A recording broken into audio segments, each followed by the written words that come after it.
भारतीय राजनीति के 10 ऐसे खास नेता जिन्होंने अपना पहला चुनाव जीता, वाहवाही लूटी, लेकिन उसके बाद उन्होंने अगला चुनाव नहीं लड़ा। आखिर ऐसा क्यों, आइए जानते इस वीडियो में। नंबर 10 पर आते हैं न्यायमूर्ति के.एस. हेगड़े जी। अदालत के कटघरे में न्याय की तराजू संभालने वाले सुप्रीम कोर्ट के पूर्व जज के.एस. हेगड़े जी ने जब राजनीति के अखाड़े में कदम रखा तो लोगों को लगा कि अब संसद में सिर्फ कानून और कायदों की बात होगी। 1977 का साल था। देश में आपातकाल की लहर थमी ही थी। हेगड़े जी जनता पार्टी के टिकट पर बेंगलोर दक्षिण की हॉट सीट से चुनावी मैदान में उतरे। जनता ने ऐसा वोट का थप्पड़ मारा कि विपक्षी धूल चाटते रह गए। हेगड़े जी अपनी पहले ही बाजी में संसद पहुंच गए। इतना ही नहीं, उनकी काबिलियत देखकर उन्हें सीधे लोकसभा का स्पीकर यानी अध्यक्ष बना दिया गया। सोचिए, जो इंसान अदालत में वकीलों को शांत कराता था, वो अब संसद में बेकाबू नेताओं को ऑर्डर चिल्लाकर शांत कराने लगा। लेकिन क्या सियासत का शोर किसी कानूनविद को लंबे समय तक रास आ सकता है? 1980 में अपना कार्यकाल खत्म होते ही उन्हें समझ में आ गया कि अदालत का कटघरा संसद के इस हंगामे से 1000 गुना बेहतर है। उन्होंने बिना कोई मोह माया दिखाई राजनीति की फाइल हमेशा के लिए बंद कर दी। फिर कभी किसी चुनावी पर्चे पर उनका नाम नहीं दिखा। नंबर 9 पर आती हैं मिमी चक्रवर्ती जी। बंगाल की ग्लैमरस दुनिया से सीधे संसद की गंभीर कुर्सी तक का सफर मिमी चक्रवर्ती जी ने 2019 में तय किया। तृणमूल कांग्रेस यानी टीएमसी ने उन्हें जादवपुर जैसी मुश्किल सीट से टिकट थमा दिया। लोगों को लगा कि ग्लैमर के दम पर राजनीति का पर्चा नहीं भरता, लेकिन मिमी जी ने 2.9 लाख से अधिक वोटों के विशाल अंतर से विरोधियों की हवा निकाल दी। पहले ही बॉल पर ऐसा छक्का मारा कि सब देखते रह गए। लेकिन रुकिए, क्या ग्लैमर वाली चमक राजनीति के कीचड़ में टिक सकती है? बिल्कुल नहीं। संसद पहुंचते ही उन्हें समझ आ गया कि रील्स बनाना और जनता की शिकायतें सुनना दो एकदम अलग बातें हैं। बैठकों के चक्कर, नेताओं की गुटबाजी और इलाके के दबाव ने उनका दम घोट दिया। राजनीति के इस दबाव से वे इतनी तंग आ गई कि 2024 के चुनाव की तारीखें करीब आते ही उन्होंने सांसद पद से इस्तीफा दे दिया। राजनीति को बाय बाय कहकर वे वापस अपनी एक्टिंग की दुनिया में लौट गईं। लेकिन जरा सोचे, जब पर्दे के बड़े बड़े विलेन राजनीति में हार जाते हैं तो रावण का क्या हुआ होगा। नंबर 8 पर आते हैं अरविंद त्रिवेदी जी। टीवी पर लंकापति रावण का किरदार निभाकर घर घर में तहलका मचाने वाले अरविंद त्रिवेदी जी ने 1991 में बीजेपी के टिकट पर गुजरात की साबरकांठा सीट से किस्मत आजमाई। रामायण सीरियल का बुखार उस समय देश के सिर चढ़कर बोल रहा था। चुनावी मैदान में जैसे ही रावण की एंट्री हुई, जनता ने बटन दबाकर उन्हें संसद पहुंचा दिया। विपक्षी दल देखते ही रह गए कि आखिर रामराज्य की हवा में रावण का जादू कैसे चल गया। अरविंद त्रिवेदी जी ने 100% स्ट्राइक रेट से अपना पहला चुनाव जीत लिया। लेकिन असली ट्विस्ट तो अब आता है। लंका पर राज करने वाले रावण को संसद की राजनीति बिल्कुल नहीं भाई। 5 साल का कार्यकाल पूरा करते करते उन्हें समझ आ गया कि राजनीति की अट्टालिका लंका के सोने से भी ज्यादा जहरीली है। 1996 में जैसे ही उनका कार्यकाल खत्म हुआ, उन्होंने हाथ जोड़कर राजनीति से संन्यास लिया। इसके बाद वे अपनी जिंदगी के बाकी दिन धार्मिक और सामाजिक कार्यों में लगाने लगे। उन्होंने कभी मुड़कर भी चुनाव की तरफ नहीं देखा। नंबर 7 पर आती हैं दीपिका चिखलिया जी। रामायण में माता सीता का पवित्र किरदार निभाकर लोगों के दिलों पर राज करने वाली दीपिका चिखलिया जी ने भी 1991 में गुजरात की बड़ोदरा सीट से बीजेपी के टिकट पर चुनाव लड़ा। उस दौर में उनका जलवा ऐसा था कि विरोधी उनके सामने प्रचार करने से भी कतराते थे। चुनाव का नतीजा आया और दीपिका जी भारी मतों से जीतकर दिल्ली के सत्ता गलियारों में पहुंच गईं। एक अभिनेत्री का पहली ही बार में सीधे सांसद बन जाना कोई छोटी बात नहीं थी। लेकिन राजनीति का कड़वा सच यह है दोस्तों कि यहाँ स्वाद की ज्यादा दिन नहीं चलती।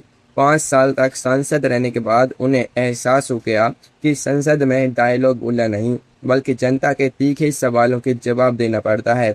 1996 में जब उनका कार्यकाल खत्म हुआ तो उन्होंने दोबारा टिकट मांगने की बजाय अपने परिवार और अभिनय को चुनना ज्यादा बेहतर समझा। उन्होंने राजनीति के इस रंगमंच से पर्दा गिरा दिया और फिर कभी चुनावी पहचान नहीं भरा। दोस्तों, नंबर 6 पर आते हैं परेश रावल जी। बाबू भैया के नाम से मशहूर और अपनी दमदार अदाकारी से सबको हंसाने वाले परेश रावल जी ने 2014 की मोदी लहर में अहमदाबाद पूर्व सीट से बीजेपी के टिकट पर चुनाव लड़ा। जनता ने उनके नाम पर इतना प्यार लुटाया कि वे 3.25 लाख से भी ज्यादा वोटों के बम्पर मार्जिन से जीत गए। पहली ही कोशिश में इतनी बड़ी जीत देखकर किसी का भी दिमाग 7वें आसमान पर पहुंच जाए।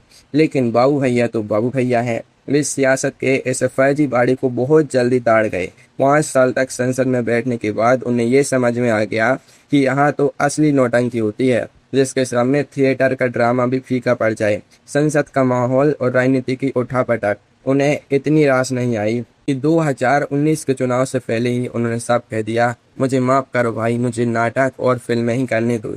उन्होंने खुद बीजेपी से कहा कि वे दोबारा चुनाव नहीं लड़ना चाहते और इस तरह पहली जीत के बाद ही राजनीति को हमेशा के लिए टाटा बाय बाय कह दिया। लेकिन क्या आपको ये लगता है कि सिर्फ कॉमेडी किंग ही राजनीति से भागे? आंकी चुनाव मार रहा है, उसका 2.5 किलो का हाथ भी सियासत में फेल हो गया था। नंबर 5 पर आते हैं सनी देओल जी। 2019 में जब पंजाब की गुरदासपुर सीट पर बीजेपी ने सनी देओल जी को उतारा तो माहौल एकदम गदर जैसा हो गया। यह हाथ 2.5 किलो का है वाले डायलॉग के दम पर उन्होंने कांग्रेस के दिग्गज नेता सुनील जाखड़ को पटकनी दे दी। पहली ही बार में चुनाव जीतकर सनी पाजी संसद के सदस्य बन गए। लेकिन असली ड्रामा तो चुनाव जीतने के बाद शुरू हुआ। संसद में सनी पाजी की हाजिरी इतनी कम रही कि विरोधी उनकी गुमशुदगी के पोस्टर तक छपवाने लगे। जब जनता ने पूछा कि पाजी इलाके में क्यों नहीं दिखते, तो समझ आया कि हेड पंप उखाड़ना आसान है, लेकिन नेतागिरी के पचड़ों को संभालना बहुत मुश्किल। 5 साल के कार्यकाल में उन्हें अच्छी तरह समझ आ गया कि राजनीति उनके बस का रोग नहीं है। फिल्मों की शूटिंग छोड़ छाड़ कर दिल्ली के चक्कर काटना उन्हें भारी पड़ने लगा। नतीजा यह हुआ कि 2024 के चुनाव में उन्होंने साफ कह दिया कि भाई मुझे फिर से चुनाव नहीं लड़ना है। वे चुपचाप अपनी फिल्मों में लौट गए और राजनीति की कदर वहीं थम गई। नंबर 4 पर आते हैं गोविंदा जी। विराट का यह हीरो जब राजनीति के अखाड़े में उतरा तो तहलका मच गया। 2004 के लोकसभा चुनाव में कांग्रेस ने गोविंदा जी को उत्तर मुंबई की बेहद कठिन सीट से मैदान में उतारा। उनके सामने थे बीजेपी के कद्दावर नेता और केंद्रीय मंत्री नाम राम नाईक जी। सब यही कह रहे थे कि गोविंदा जी की बलि चढ़ जाएगी, लेकिन जब वोट खुले तो गोविंदा जी ने ऐसा डांस कराया कि राम नाईक जी चुनाव हार गए। पहली ही बार में जाइंट किलर बनकर गोविंदा जी संसद पहुंच गए। लेकिन रुकिए, पिक्चर अभी बाकी है। सांसद बनते ही गोविंदा जी को समझ आ गया कि राजनीति में स्टेप्स मिस होते ही जनता सीट से उतार देती है। इलाके में न दिखना और संसद से गायब रहने के कारण उन पर लगातार हमले होने लगे। 2009 में 5 साल का कार्यकाल पूरा होते ही उन्होंने राजनीति के इस कांटों भरे ताज को उतार फेंका। उन्होंने खुलेआम स्वीकार किया कि राजनीति में आना उनकी जिंदगी की सबसे बड़ी भूल थी और उन्होंने दोबारा कभी किसी चुनाव में अपनी किस्मत नहीं आजमाई। नंबर 3 पर आते हैं गौतम गंभीर जी। अपनी बेबाक बल्लेबाजी और आक्रामक तेवरों के लिए मशहूर क्रिकेटर गौतम गंभीर जी ने 2019 में पूर्वी दिल्ली सीट से बीजेपी के टिकट पर राजनीति की पिच पर एंट्री मारी। उनके सामने आम आदमी पार्टी की आतिशी जी और कांग्रेस के अरविंदर सिंह लवली जी जैसे मजे हुए खिलाड़ी थे। लेकिन गंभीर जी ने यहाँ भी फ्रंट फुट पर खेलकर सबको बाउंड्री से बाहर भेज दिया और भारी मतों से जीत गए। पहले ही मैच में मैन ऑफ द मैच बनकर वे सांसद बन गए। लेकिन राजनीति की पिच क्रिकेट जैसी सीधी नहीं थी। यहाँ हर दिन नो बॉल और गुगली का सामना करना पड़ता था। कभी जलेबी खाने पर विवाद तो कभी क्रिकेट कमेंट्री पर घमासान। गंभीर जी को समझ आ गया कि क्रिकेट में अंपायर का फैसला आखिरी होता है, लेकिन राजनीति में कोई नियम कातिब नहीं होता। 2024 के चुनाव से ठीक पहले उन्होंने कड़ा फैसला लिया। क्रिकेट कोचिंग और अपनी रसोई फाउंडेशन का हवाला देकर उन्होंने सक्रिय राजनीति से संन्यास ले लिया और फिर कभी चुनाव न लड़ने का उन्होंने फैसला किया। दोस्तों, नंबर 2 पर आते हैं धर्मेंद्र जी।